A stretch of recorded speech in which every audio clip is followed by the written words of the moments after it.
28 और 29 मार्च को मुल्क भर में 9 करोड़ वर्कर्स के अलावा बैंकिंग शोबे की AIBOA, AIBEA और BEFI इन 3 तंजीमों ने मुल्क गिर एहतजाज में हिस्सा लिया है। इस एहतजाज के एक हिस्से के तौर पर नांदेड़ शहर में तकरीबन 50 बैंक मुलाजमीन व अफसरान ने आज बैंक ऑफ महाराष्ट्र चिकलवाड़ी ब्रांच के सामने अपने मुख्तलिफ मतालिबात के लिए हुकूमत के खिलाफ एहतजाज किया। इस मौके पर बैंक मुलाजमीन के कायद ने कहा कि अवाम ने काफ़ी उम्मीदों के साथ एक बार नहीं बल्कि 2 बार मरकज़ी हुकूमत को वोट देकर मुंतखब किया है।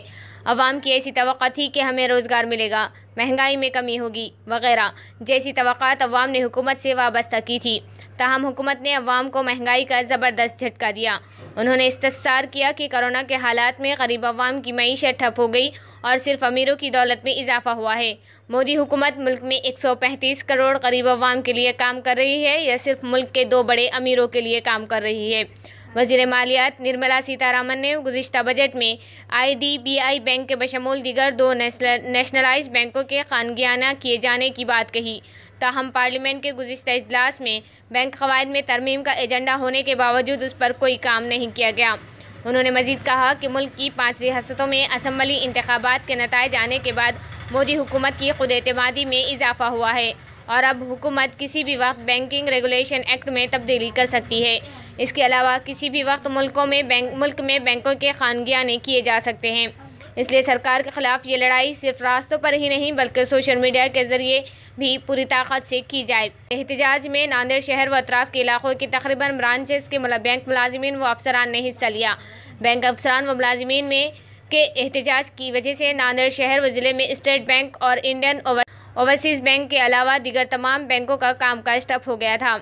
एहतजाज में बैंक तंजीम के व्यास कासार, स्वामी पिलेवार, सागर दीक्षित, राम डुकरे व दीगर मुलाजिमीन मौजूद थे। होश में आओ, होश में आओ, होश में आओ। अरे होश में आके बात करो, बात करो, बात करो। अरे होश में आके बात करो, बात करो, बात करो। बात तो तुमको करनी होगी, करनी होगी, करनी होगी। अरे न्याय तो तुमको देना होगा, देना होगा, देना होगा। अरे नहीं देंगे तो लड़के लेंगे, लड़के लेंगे, लड़के लेंगे। अरे लड़के लेंगे हमारे यहाँ। भूलो मत, भूलो मत। अरे भूलो मत, भूलो मत।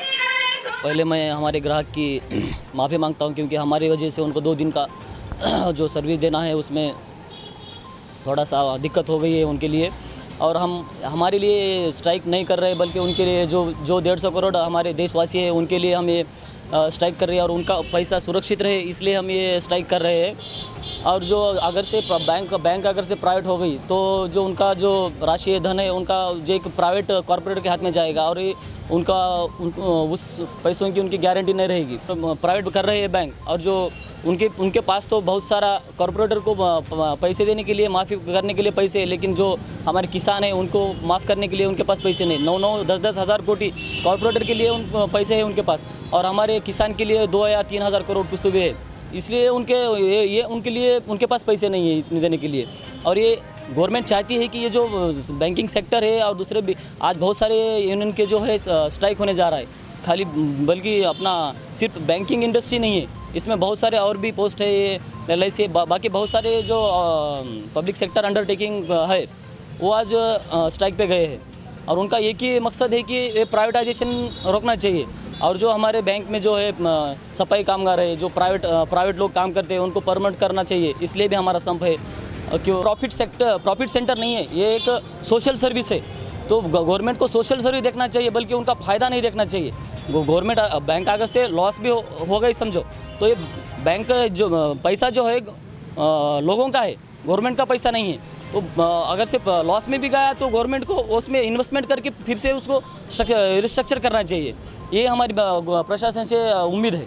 आजचा हा जो संप आहे मुख्यत्वे प्रायव्हेटायझेशन या मुद्द्यावर आहे आणि प्रायव्हेटायझेशन हा आपल्या देशावरचं एक मोठं संकट आहे। मोदी सरकारने ठरवलेलं आहे की एक ज्या या संघटना आहेत यांना दुर्लक्षित करून आपल्या ज्या संस्था आहेत जसे की आतापर्यंत एअरपोर्ट झालेले आहेत वेगळे प्रायव्हेट, त्याप्रमाणे बँकांना देखील खाजगी करायचं। पण बँकांना खाजगी करून सरकारला भेटणार काय आहे? जर तुम्हाला डिमॉनिटायझेशन करायचं आहे, तुम्हाला जनधनची योजना राबवायची आहे, PMAJJY, PS आणि जीवन सुरक्षा अशा योजना लागू करायच्या आहे, शेतकऱ्यांसाठीच्या योजना लागू करायच्या, तुम्हाला सगळ्यांना त्यावेळेस गव्हर्नमेंटला बँका लागतात आणि आता तुम्ही याच गव्हर्नमेंट बँकांना खाजगीकरण करून जी सामान्य जनता आहे या सामान्य जनतेला कुठे पाठवणार आहात तुम्ही? प्रायव्हेटायझेशनला विरोध करतो आणि आमची आशा आहे की सर्वसामान्य जनता देखील आमच्या या संघटनेला आणि आमच्या या स्ट्राईकला सपोर्ट करेल आणि त्यांना या 2 दिवसाच्या स्ट्राईकबद्दल आम्ही दिलगिरी व्यक्त करतो की मार्च एंडिंग असताना देखील आम्ही त्यांची सगळी कामं रोखून ठेवले. पण काही वेळेस आपल्याला त्रास देऊन किंवा काही गोष्टींना आपण नाकाबंदी करूनच आपण कामं साध्य करून घेऊ शकतो, आपण असं म्हणता येईल. आणि सगळ्यांची मी दिलगिरी व्यक्त करते आणि आमचा संप यशस्वी करण्यासाठी आम्ही होईल असं आम्ही आशा व्यक्त करतो. धन्यवाद. कॉम्रेड उत्तम गायकवाड या देशाचे पंतप्रधान जेवढे झालेत तेवढ्या पंतप्रधानापैकी सगळ्यात खोटारडा पंतप्रधान जर कोण असेल तर तो नरेंद्र मोदी आहे. सुरुवातीला प्रत्येकाच्या खात्यात 15 लाख टाकणार आहे. किसान सुखी झाला पाहिजे, मजदूर सुखी झाला पाहिजे आणि आज मात्र किसान ना सुखी ना मजदूर सुखी. म्हणून आज देशातला जो सर्व कर्मचारी आहे सगळ्या सेक्टरमधला तो जो या प्रायव्हेटेशनला विरोध करतो आहे ती आज प्रत्येकाची जबाबदारी बनलेली आहे. म्हणून या स्ट्राईकला मी माझा पूर्ण पाठिंबा देतो. अखिल भारतीय मजदूर किसान सभेच्या वतीनं व अन्याय प्रतिकार परिषदेच्या वतीनं. आणि हे केवळ कर्मचाऱ्यांनी अशा पद्धतीनं लढणं आणि प्रत्येक जनतेमधून असे लढे उभे राहणं खूप महत्त्वाचे आहेत. म्हणून आता याच्यानंतर प्रत्येक नागरिकाकडून या खाजगीकरणाचा विरोध झाला पाहिजे. कारण प्रत्येकाला माहीत आहे मालकशाही जर एकदा आली आहे की त्या मालकाने जसं सांगावं तसं आपल्याला नाचावं लागते.